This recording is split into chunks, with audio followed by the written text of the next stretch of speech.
Mohan Pandey bulletin की शुरुआत बड़ी अपडेट के साथ करेंगे। पटना से ये बड़ी खबर सामने आ रही है, जहां पर तेजस्वी यादव आरजेडी के कार्यकारी अध्यक्ष बने हैं। लालू यादव की मौजूदगी में कार्यकारिणी का बड़ा फैसला हुआ है। बड़ी अपडेट आपके साथ साझा कर रहे हैं। ये बड़ी खबर है, पूर्व सीएम राबड़ी देवी, सांसद मीसा भारती मौजूद रहे।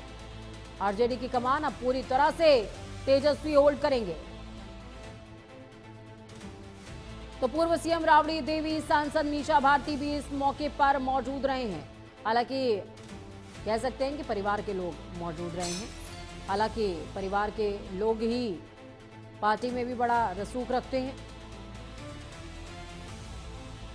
लालू यादव की मौजूदगी में कार्यकारिणी की बैठक हुई और अब तेजस्वी यादव को पूरा होल्ड दे दिया गया है। आरजेडी की कमान अब पूरी तरह तेजस्वी के हाथ में होगी। पटना से ये बड़ी खबर, तेजस्वी यादव बने हैं आरजेडी के कार्यकारी अध्यक्ष।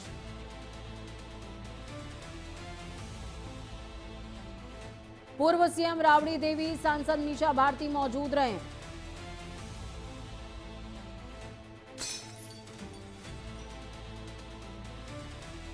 तो पटना से ये बड़ी अपडेट आपको बता दें, तेजस्वी यादव आरजेडी के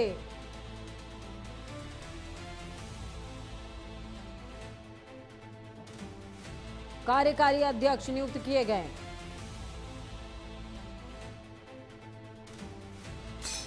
चलिए सीधे ग्राउंड जीरो का रुख करते हैं। हमारे साथ में संवाददाता सहयोगी सुरजीत जुड़ गए हैं। सुरजीत, क्या कुछ अपडेट? ये बड़ी राजनीतिक हलचल है आज बिहार के लिए।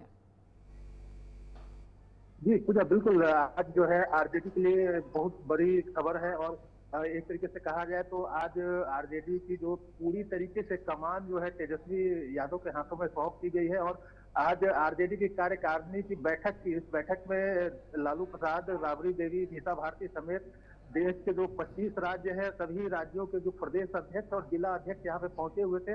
और उनके उस बैठक में ये निर्णय लिया गया कि तेजस्वी यादव को आरजेडी का कार्यकारी अध्यक्ष बना दिया जाए। इस तरीके से कहा जाए तो आरजेडी के जो अध्यक्ष बने हैं तेजस्वी यादव, उनके लिए एक कांटों भरी ताज हो सकती है, क्योंकि जिस तरीके से लालू परिवार में बगावत चल रही है तेजस्वी यादव की भूमिका को लेकर के, और पार्टी के भी कुछ नेता ऐसे हैं जो तेजस्वी के जो फैसले होते हैं उस फैसले से अच्छे खासे नाराज पाए जा रहे हैं। जी बिल्कुल सुरजीत, लेकिन देखिए इस बीच मैं आपसे ये भी समझना चाहूंगी कि तेजस्वी को अब ये जो पूरी तरीके से होल्ड देने को लेकर के बातचीत चल रही है, वरिष्ठ नेता कई सारे होंगे, क्या उन्होंने भी सहमति जाहिर की है या फिर ये माना जाए कि एक पारिवारिक निर्णय था जिसको पार्टी के ऊपर थोप दिया गया है?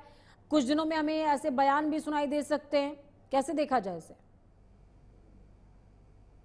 पूजा, बिल्कुल। जिस तरीके से तेजस्वी यादव के लेकर के पार्टी के अंदर और परिवार के अंदर जो विरोध था, जिस तरीके से बिहार विधानसभा चुनाव 2025 में आरजेडी की करारी हार हुई और उसमें कहीं ना कहीं से तेजस्वी यादव के द्वारा जो लिए गए फैसले थे, जिस तरीके से पार्टी के जो नेता हैं, परिवार के जो लोग हैं, खास करके रोहिणी आचार्य, वो लगातार ये आरोप लगाती रही है कि संजय यादव और अमित के कारण जो पार्टी की इतनी बड़ी दुर्गति हुई है, इतनी बड़ी हार हुई है।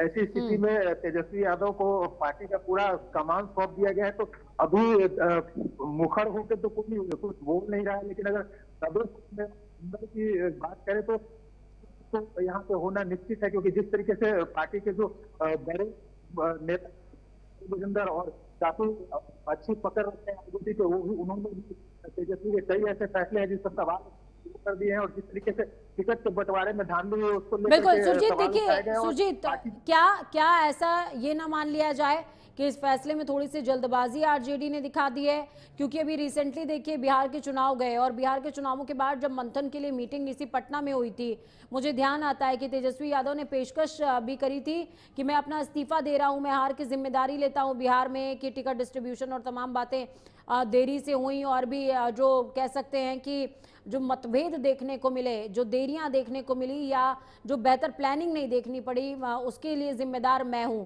तो वो एक तरफ इस्तीफा दे रहे थे, तो लालू यादव ने उनको रोका।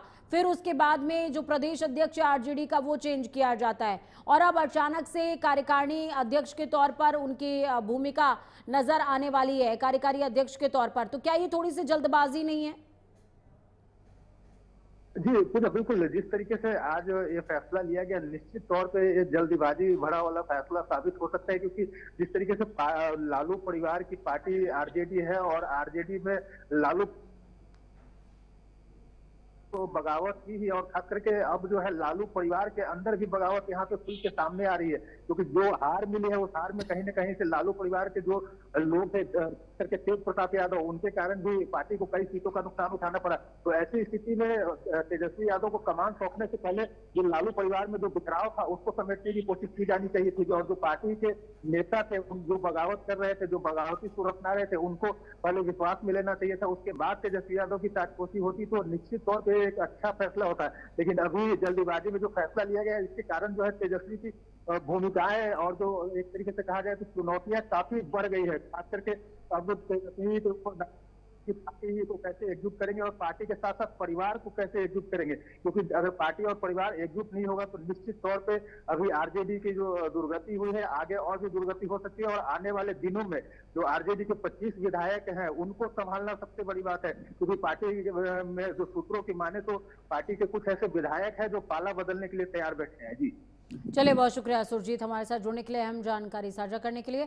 तो कई सारे पार्टी के ऐसे विधायक हैं जो कि पाला बदलने के लिए तैयार बैठे हैं, ये सुरजीत कहते नजर आए।